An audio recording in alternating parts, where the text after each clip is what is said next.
Hey, I'm NichBoy and welcome to Pocket, and today we're checking out the Gears of War Ultimate Edition. Yeah, you weren't expecting that, were you?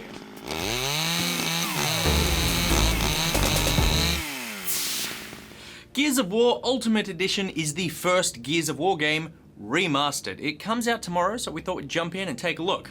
And John, get your bleeping finger ready, because I loved the first Gears of War.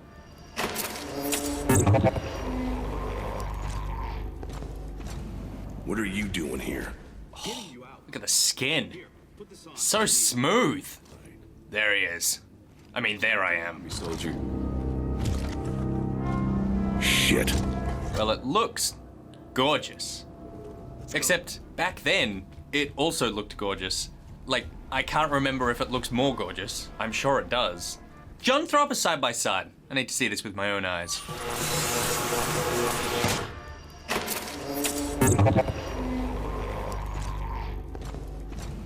What are you doing here? Getting you out. Yeah. I assume whatever you threw up looks about 9 years worse. Okay, combat. Let's take the prison blocks. I don't need no stinking I'm training. ready to kick some ass. I'll figure it out as I go. That's right. Oh, this game really freaked me out when I was a kid. A kid. I was like 30. Marcus, the tower! The tower? Or did you say get down? You said the tower. The tower is getting down. Yeah, the aiming feels... I kind of remember this, I guess. Active reload? Yes, missed it. Wow, so much better in my early to mid 20s. Not these late 20s that I am now. The main difference is the size of the television I'm playing it on. Like, yeah, the game looks better, but when I played the first game, I played it on a CRT TV that was probably like 20 inches, and on top of that TV, I had a second smaller TV in which I was watching the entire series of The West Wing at the same time. That was how I played the first Gears of War. So anything's gonna look good compared to that. Get ready. Here they come! Yeah, roadie run. Fight through the pain! I remember this game looking a lot like this when it came out. So they've obviously done a very good job remastering it because it looks stunning. It really looks beautiful, but it was just so amazing when it actually came out. And it inspired so many games that actually look like it that you kind of forget that we hadn't really seen this sort of stuff before. You know, it was sort of Unreal Tournament-y, but this was the first game that brought on that round of everything is brown games that we hate. I need ammo. Oh, I haven't been picking up ammo. I'm an idiot. That looks like ammo. Oh no, that's the dog tags. I mean the cog tags. I'm just gonna go straight to the helicopter. Go, go, go!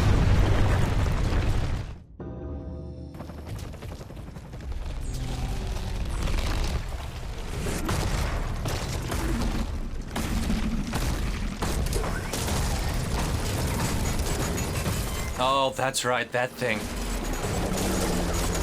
Oh, remember the train? Oh, the train. That took so long. Delta Squad. Okay, that didn't feel long enough. We're gonna do one more. I wonder if they've actually played with the saturation in this remaster, because it's definitely vibrant. I don't know if they've changed something, if they've just punched the contrast or something. Oh, yeah, Mad Max guy. Or if the whole cliched brown thing, you know, came in a bit later. Or is it just because I'm looking at an enormous television about 3 inches from my eyes? Who knows? Now I'm pissed! Up there! We've lost contact with Alpha Squad. Why would you put me facing in the other direction? What a terrible soldier to start not looking at the enemy. Get your butt out of the way, Dom. Still feels good.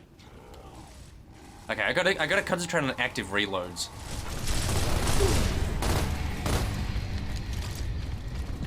The sounds still feel exactly like they did. So crunchy. This was also back in the days where there just weren't that many great games on the 360 at the time. And so I think I played this through on every difficulty. which is a lot because this game's like 18 hours long.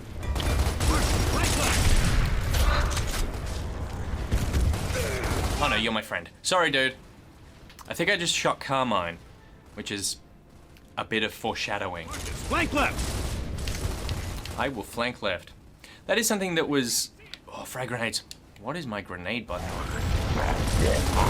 Oh yeah, that blue is definitely... was not there before. Yeah, something about this game that was really cool at the time was it felt like you were part of an actual squad. Like, people were shouting out commands and stuff to you. It wasn't the sort of, like, just a voice over the comms coming out and, you know, telling you where to go. It was actually your squad telling you to do things. It felt like you were with a group of people. Oh, sorry, Carmine. I assume that was Carmine. Who else would get shot in the back? Haha, that's right. Great death animation. How do you get shot from the front and the way that you die is by flipping over? I really just want to chainsaw something. I'm just gonna run around holding it, which is terrible safety. Don't try that at home with your gun that has a chainsaw attached to it that you definitely have. Yes! Oof! That covers up a lot of the screen. Was it always that bloody? Oh! They've really bumped up the vibration in the Xbox One control. It sounds like a chainsaw. It feels like a chainsaw. Let's try and close that thing up. Is that going in? I hope so. Yes! I need ammo. And like a good soldier, I just stood there in the open and waited to make sure. Love that as an idea as well, that you could close up those grub holes and stop enemies from coming out. Quite a bit of tactic in here. Oh, that's right, shooting over the top, which is actually, like, surprisingly accurate. I like that they have left in the things that were fun about the first game, like the completely ridiculous kill animations. I guess they had, like, ragdoll physics animations that they were very proud of, and they just wanted to show them off. And now we're sort of in a world of much more realistic physics. But at the time, you know, ragdoll was all the rage. It could be Alpha. Cog tags are gone. Nah. Yep, that's definitely someone's head. Let's get that resonator. Marcus. Oh, Dom, you have so much pain ahead of you. Oh, Dom. Our next target is House of Sovereigns. Straight ahead. Move!